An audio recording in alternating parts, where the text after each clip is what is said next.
नमस्कार, मैं हूं प्रमोद दुबे, संपादक कपिला प्रहरी। इस वीडियो के माध्यम से बिहार विधानसभा चुनाव में उतरने वाले प्रत्येक राजनीतिक दल के बड़े नेता और उनके अधिष्ठाताओं से मेरा ये विनम्र निवेदन है कि बिहार के प्रत्येक जिले में समतुल्य आवासीय विद्यालय की तरह विद्यालयों की स्थापना करनी चाहिए। कहते हैं आवश्यकता ही आविष्कार की जननी है, जिसे खोजते हैं उसे एक दिन प्राप्त कर ही सकते हैं। तब वह दौर याद कीजिए जब वर्ष 2000 में बिहार के विभाजन और झारखंड के निर्माण के बाद दो प्रतिष्ठित आवासीय विद्यालय, इंदिरा गांधी आवासीय विद्यालय हजारीबाग और बालकों के लिए नेत्रहाट आवासीय विद्यालय झारखंड का हिस्सा बन गए। बिहार में कुछ नहीं आया। तब क्या हुआ?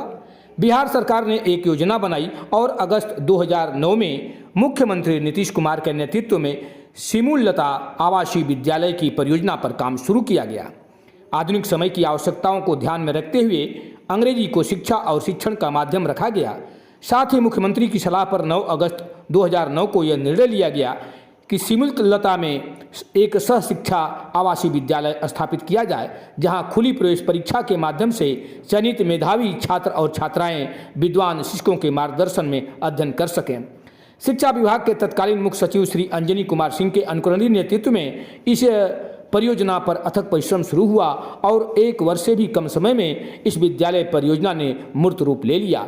9 अगस्त 2010 को माननीय मुख्यमंत्री श्री नीतीश कुमार ने विद्यालय का उद्घाटन किया और राज्य को सिमुलता आवासीय विद्यालय का एक अस्थायी उपहार मिला। आज जमुई स्थित सिमुलता आवासीय विद्यालय के बच्चों ने टॉप 10 में जगह बना करके पूरे भारत में ये बता दिया कि बिहार किसी से कम नहीं है। सिमुलता आवासीय विद्यालय की जानकारी रखने वाले कहते हैं कि सफलता बच्चों की कड़ी मेहनत के कारण है। स्कूल के बच्चे और शिक्षक 24 घंटे एक दूसरे से बंधे रहते हैं। आवासीय विद्यालय होने के चलते छात्र स्कूल में ही रहते हैं, उन्हें पढ़ाने वाले शिक्षक भी यही रहते हैं। इसके चलते एक रिश्ता बन जाता है। शिक्षकों के पास बच्चों को पढ़ाने और बच्चों के पास पढ़ने के सिवाय और कोई काम नहीं है। क्लासरूम हो या क्लास के बाहर हर वक्त पढ़ने पढ़ाने का माहौल होता है। छुट्टी के दिन भी बच्चे बैठते हैं, पढ़ते हैं, पढ़ाई की बात होती है।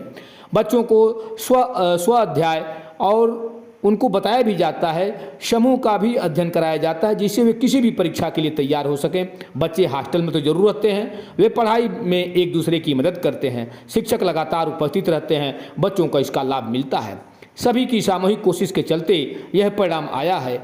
सामूहिक स्टडी और समूह स्टडी और शिक्षकों की लगातार कोशिश बच्चों की सफलता का मूल मंत्र है। बताया गया है कि सिमुलता आवासीय विद्यालय में बच्चे गाइड और पेपर जैसे सामग्रियों से दूर रहते हैं। बच्चे कक्षा में आपसी शैक्षिक चर्चा पर अधिक ध्यान देते हैं। शिक्षक बच्चों को स्वयं से प्रश्नों का उत्तर लिखने को प्रोत्साहित करते हैं, उन्हें अपनी भाषा में उत्तर लिखने को कहते हैं। शिक्षक इस काम में सहयोग करते हैं। ऐसा नहीं होता है कि कोई कैप्सूल या नोट्स बनाकर बच्चों को दे दिया जाए। बच्चे खुद परीक्षा की तैयारी करते हैं। इससे एक समान पढ़ाई के बाद भी अंतर बना रहता है। स्कूल के शिक्षक अपने स्तर से भी बच्चों की तैयारी कराते हैं।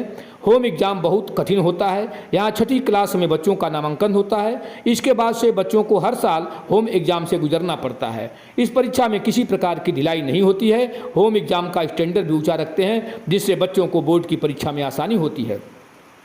बताया जाता है कि दूसरे स्कूल और समतुल्य आवासीय विद्यालय स्कूल में यह अंतर है कि उनके बच्चे डे स्कॉलर होते हैं। शिक्षकों के हाथ में बहुत कुछ नहीं होता। आवासीय स्कूल होने के चलते उनके हाथ में सब कुछ है। शिक्षक के साथ साथ अभिभावकों को भी ध्यान देना होगा। यह देखना होगा कि बच्चे स्कूल के बाहर क्या करते हैं। आज के दौर में अभिभावकों को मोबाइल के नुकसान को समझना होगा। बच्चों को मोबाइल से दूर रखना होगा। हमारे बच्चे मोबाइल से दूर रहते हैं, ऐसा कहना है सिमुलता विद्यालय के शिक्षकों का। मैं ये कहना चाहता हूँ बिहार सरकार से, भारतीय जनता पार्टी सरकार से, जदयू सरकार से, एनडीए सरकार से और तेजस्वी यादव जी से, तेज प्रताप यादव जी से, प्रशांत किशोर जी से कि बिहार के प्रत्येक जिले में समूलता आवासीय विद्यालय की तर्ज पर विद्यालय की स्थापना होनी चाहिए और कोशिश होनी चाहिए कि अधिक से अधिक बच्चों का इसमें नामांकन हो। मेरा ये भी कहना है कि इस आवासीय विद्यालय में तकनीकी शिक्षा को आप अनिवार्य कर दीजिए।